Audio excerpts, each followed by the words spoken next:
Décideurs engagés, l'émission TV de l'Hémicycle qui révèle les décideurs et nous permet de comprendre ce qui, chaque jour, leur donne envie de se battre et de réussir.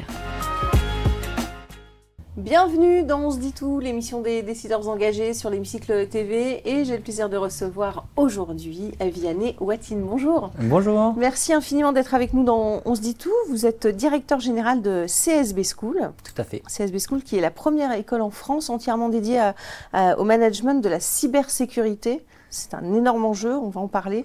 Mais d'abord, on a envie de vous connaître un petit peu mieux, Vianney Watine. Quelle a été votre formation ? Qu'est-ce qui fait qu'aujourd'hui vous êtes directeur de CSB School et qu'est-ce qui vous porte en général dans la vie ? Bien sûr. Moi, j'ai fait une formation donc, après le bac, une école de management à Lyon. Donc pendant 5 ans, école au cours de laquelle j'ai eu l'occasion de voyager pas mal et de me rendre compte à quel point on était bien en France. Ensuite, j'ai travaillé à l'époque, c'était les OPCA, donc les financeurs de la formation professionnelle. Et puis j'ai fait un passage en tant que responsable formation dans un grand groupe. Et puis en tant que chargé responsable du développement de l'université, donc ça m'a permis là d'avoir les 3 casquettes, côté financeur, côté acheteur, et puis côté prestataire de formation. Et puis j'ai été, on va dire, convié par un des professeurs de l'université de l'IAE Lyon, qui était partie prenante de ce projet-là de création de la CSB School. Donc je suis au démarrage de la création de l'école. Parce qu'il y a un vrai besoin, en tout cas, d'experts en cybersécurité aujourd'hui, vu la multiplication, en tout cas, des dangers qui pèsent sur le secteur. Il y avait déjà des formations, mais elles étaient réservées aux ingénieurs avec une spécialisation. Oui, c'est ça. C'était quoi En fait, l'enjeu de cybersécurité a été vu par le prisme d'une spécialisation, on va dire, en fin de cursus, par des écoles d'ingénieurs en informatique. Donc, on sortait en tant qu'expert cyber après avoir fait une centaine d'heures de spécialisation en cyber. Et aujourd'hui, vu la complexité du secteur, ça devient quelque chose vraiment à part entière. C'est plus un sous-domaine de l'informatique, c'est vraiment un domaine à part.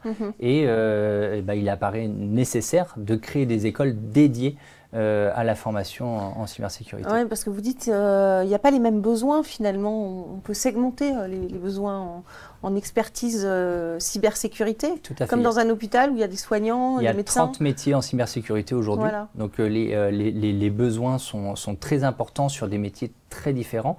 Aujourd'hui, quelqu'un ne peut pas se présenter comme expert cybersécurité de tous les domaines. Ce n'est plus possible aujourd'hui. C'est tellement, le champ est tellement vaste et tellement grand, il y a tellement de sujets d'expertise que maintenant on n'est plus expert en cybersécurité, on est expert sur un des métiers de la cybersécurité, que ça soit... Puis les dangers aussi sont multiples, elles peuvent provenir d'individus, d'États, d'organisations. Enfin, voilà, et les objectifs sont différents. On va avoir des attaques par ransomware, des attaques qui vont exploiter et récupérer toutes les données, et puis ensuite on reçoit tous sur nos téléphones des mails de phishing. On va avoir aussi des attaques qui vont attaquer la propriété intellectuelle, ou alors des attaques étatiques pour récupérer de l'information plutôt diplomatique, de la lutte d'influence. De l'ingénierie sociale, on a entendu parler de l'histoire de Brad Pitt, je ne sais pas si vous l'avez en tête, mais c'est vrai que les attaquants, en tout cas, sont de plus en plus créatifs, on va dire. Ils ont toujours un coup d'avance, c'est ce qu'on dit souvent ? Pas nécessairement. Ils n'ont pas nécessairement un coup d'avance, mais en tout cas, ils vont essayer d'exploiter au maximum toutes les failles que l'on laisse. Mais parfois, on laisse des failles que l'on ne corrige pas pour des raisons parfois uniquement budgétaires, et les attaquants peuvent les exploiter. Est-ce qu'il faut qu'on devienne souverain aussi sur cette question en cybersécurité ? On n'a pas réussi à maintenir les entreprises, en tout cas sous pavillon français. Comment faire pour pouvoir le faire ? C'est une question vaste. La souveraineté, crucial. En fait, en cyber, c'est d'abord la souveraineté des outils numériques que l'on utilise. Effectivement, si demain les Américains ne sont plus nos alliés et ne veulent plus nous donner accès à leurs outils, de Microsoft, AWS ou Google, la France s'arrête de tourner, tout simplement. Donc effectivement, avoir une souveraineté sur ces sujets-là, oui, mais ça nécessite des moyens colossaux, et donc Et des moyens ont été donnés pourtant par l'État français. Quand je dis colossaux, c'est pas suffisant. C'est bien plus que ce qui a été donné. Trop souvent encore, la cybersécurité, vous le disiez, est abordée comme un domaine trop uniforme. Il ne requiert pas les mêmes niveaux de compétences. Du coup, comment ça se passe dans votre école? Vous formez à différents métiers, donc à différents niveaux aussi, parce qu'il faut aussi un niveau pour accéder à votre école. Comment ça se passe? En fait, nous, on délivre 2 diplômes. Un diplôme plutôt centré sur les métiers techniques de la cybersécurité, donc spécialiste en cybersécurité, où on va être plus proche de la machine et des logiciels et des applicatifs. Donc par exemple, l'analyste SOC qui va identifier les intrusions, ou l'analyste de la menace qui va identifier les vulnérabilités, les failles sur le système d'info et comment les patcher. L'administrateur de solutions de cybersécurité qui va par exemple paramétrer les firewalls. Donc ça, c'est des métiers qui sont techniques, qui ne nécessite pas une expertise très forte ou une compréhension organisationnelle de la structure dans laquelle on est. Et puis, on va former aussi sur des métiers du management de la cyber. Donc là, sur un titre de niveau 7, donc responsable cybersécurité, on va prendre de la hauteur, on va former sur la gestion des risques, on ne va pas sécuriser le PC du patron comme l'imprimante de l'accueil, sur les enjeux de gouvernance, c'est qui décide de quoi et pourquoi, les enjeux de conformité, c'est-à-dire que si je dois travailler avec un tel ou un tel, si je travaille avec une centrale nucléaire, si j'héberge les données d'une centrale nucléaire ou d'une usine de biscuits, ce n'est pas la même chose et je ne dois pas être soumis à la même réglementation, aux mêmes normes.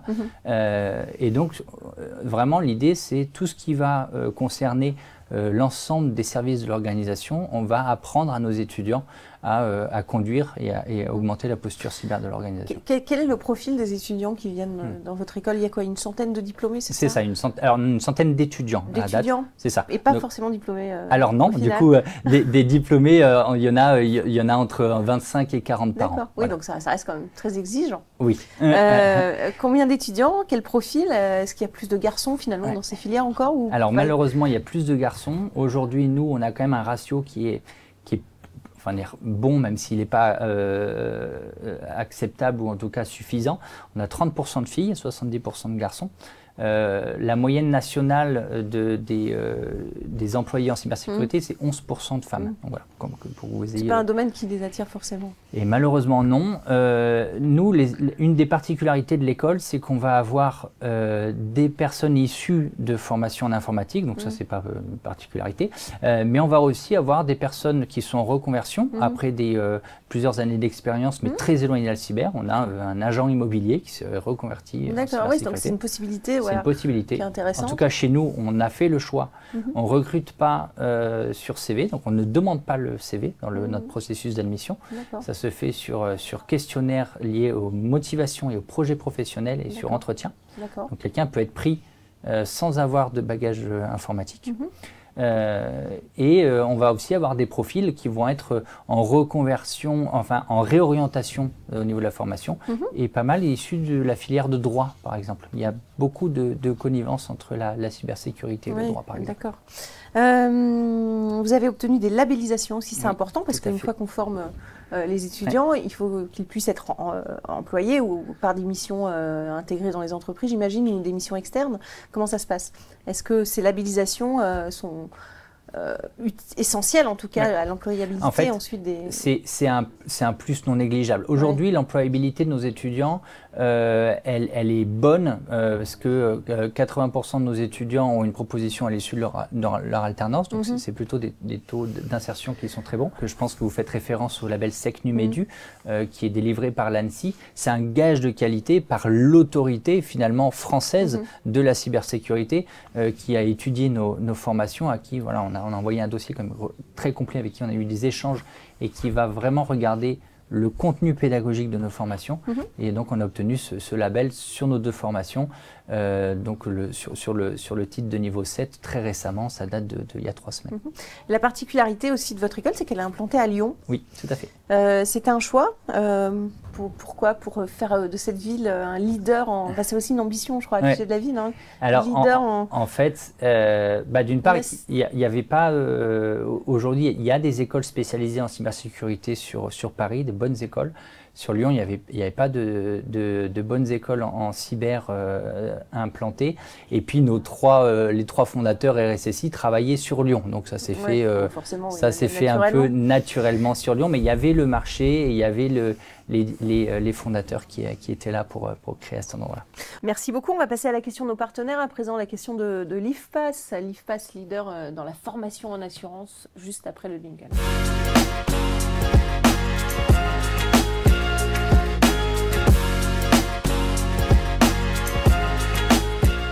La question d'un étudiant de l'IFPAS à présent, dans le contexte politique et économique actuel, quelle est votre perception de l'alternance pour les jeunes importants? Oui, complètement. L'alternance, selon moi, c'est la voie royale vers l'insertion professionnelle. Et nous, l'objectif de l'école, c'est l'employabilité, c'est l'insertion pro. Et on considère que vraiment le fait de faire ses études avec un employeur, donc cette relation tripartite qui est construite pendant l'alternance, est bénéfique pour tout le monde. Pour l'école, parce qu'elle peut s'assurer qu'elle répond bien aux enjeux du marché en termes de formation.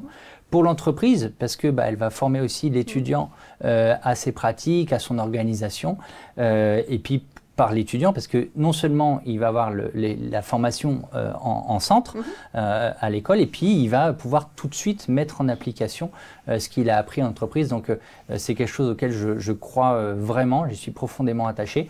Malgré les petites tourmentes qu'il peut y avoir actuellement sur l'actualité de l'apprentissage, sur lequel malheureusement le gouvernement investit de moins en moins.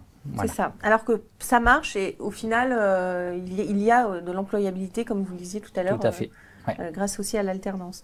La question de Toscaloop à présent, l'accélérateur en stratégie sociale, c'est juste après le jingle.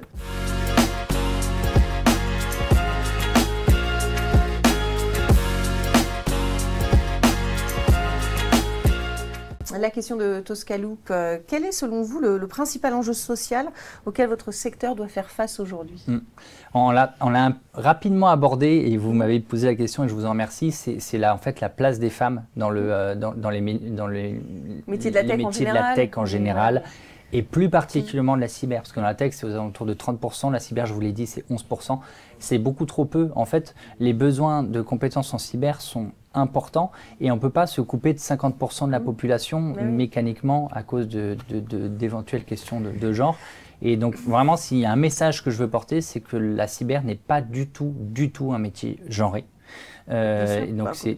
Comme n'importe quel métier.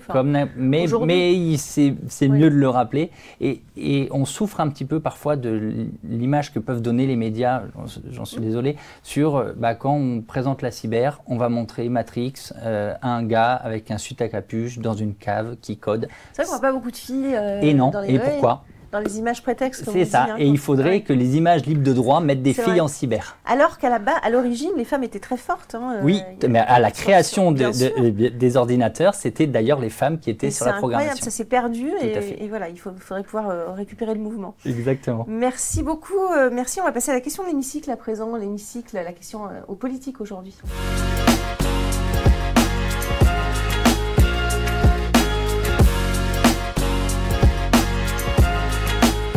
La question de l'hémicycle. Alors, comme si vous y étiez, Vianney Watine, qu'est-ce que vous auriez envie de leur dire aux personnes qui nous gouvernent au pupitre, comme si vous étiez à l'Assemblée nationale? 1 à 2 minutes, face caméra, droit dans les yeux, c'est à vous. Chers membres du gouvernement, Emmanuel Macron, au début de son premier quinquennat, avait annoncé 1 million d'apprentis d'ici 2027.